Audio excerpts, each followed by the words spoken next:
Mais voyons la suite de l'histoire.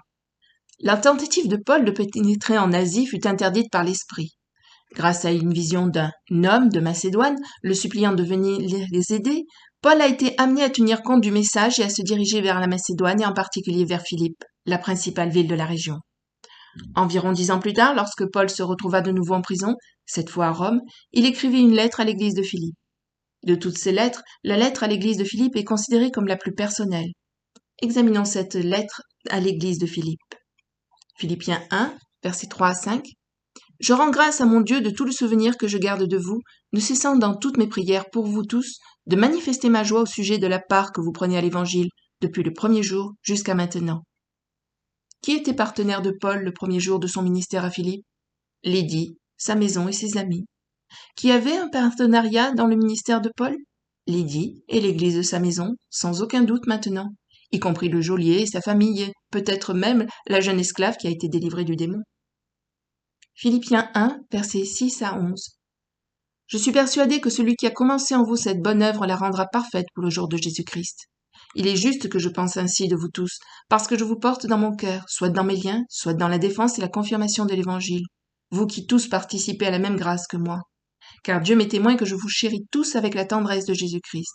Et ce que je demande dans mes prières, c'est que votre amour augmente de plus en plus en connaissance et en pleine intelligence pour le discernement des choses les meilleures, afin que vous soyez purs et irréprochables pour le jour de Christ, remplis du fruit de justice qui est par Jésus-Christ à la gloire et à la louange de Dieu.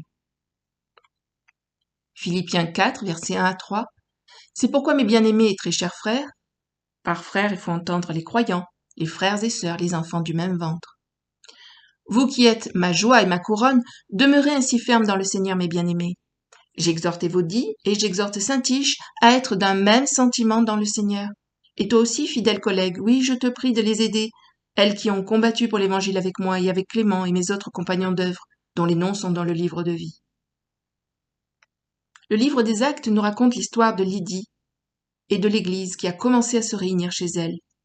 Mais le livre des Philippiens nous montre le lien d'amour entre Paul et ce groupe de croyants qui comprenait 2 autres femmes qui travaillaient avec lui, Évodie et Saint-Tiche.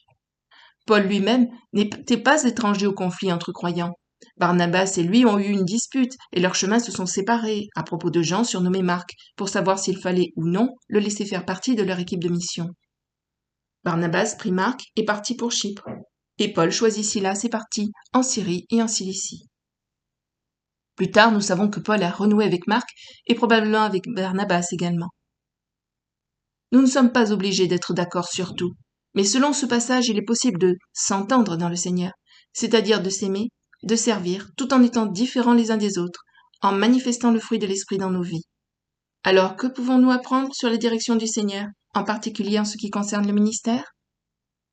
Il est important de réaliser que parfois votre chemin sera différent de celui des autres membres de la famille de Dieu. Pierre et Jean sont allés dans un sens alors que Philippe a été conduit sur une route désertique entre Jérusalem et Gaza. Il est important de réaliser que le Seigneur conduit de plusieurs manières.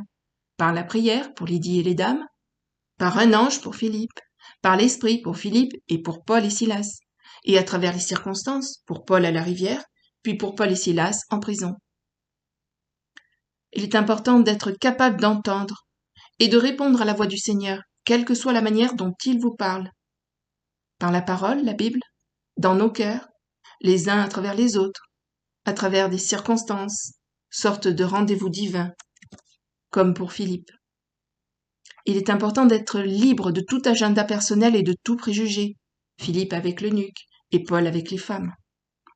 Il est important de garder confiance que Dieu peut et veut diriger nos pas. Il est important de garder à l'esprit Proverbe 19, verset 21. Il y a dans le cœur de l'homme beaucoup de projets, mais c'est le dessein de l'Éternel qui s'accomplit. Il est aussi important de garder à l'esprit Proverbe 16, verset 1. Les projets que forme le cœur dépendent de l'homme, mais la réponse que donne la bouche vient de l'Éternel. De même, pour Proverbe 16, verset 9. Le cœur de l'homme médite sa voix, mais c'est l'Éternel qui dirige ses pas. Il est important d'être flexible et adaptable aux circonstances changeantes. Il est important de travailler avec les gens que Dieu vous amène tout au long du chemin.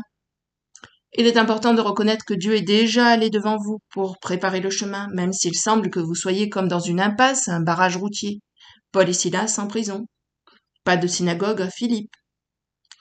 Il est important de reconnaître que Dieu vous a préparé aussi, et qu'il vous emmènera d'où vous êtes maintenant vers une sphère de compréhension plus large. Il est important de reconnaître qu'il n'y a rien de mal à ne pas savoir quoi faire. Dieu veillera à ce que vous le sachiez. Il est important de reconnaître qu'être dirigé est un processus de découverte, comme tout le reste dans la vie chrétienne. Et enfin, il est important de reconnaître qu'être dirigé par le Seigneur est une capacité spirituelle et surnaturelle. À cause de cela, c'est quelque chose qui ne peut pas être enseigné avec des mots. Cela s'apprend par l'engagement personnel.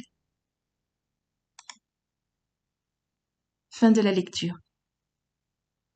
À vous de mettre à profit. Merci. À bientôt. Au revoir.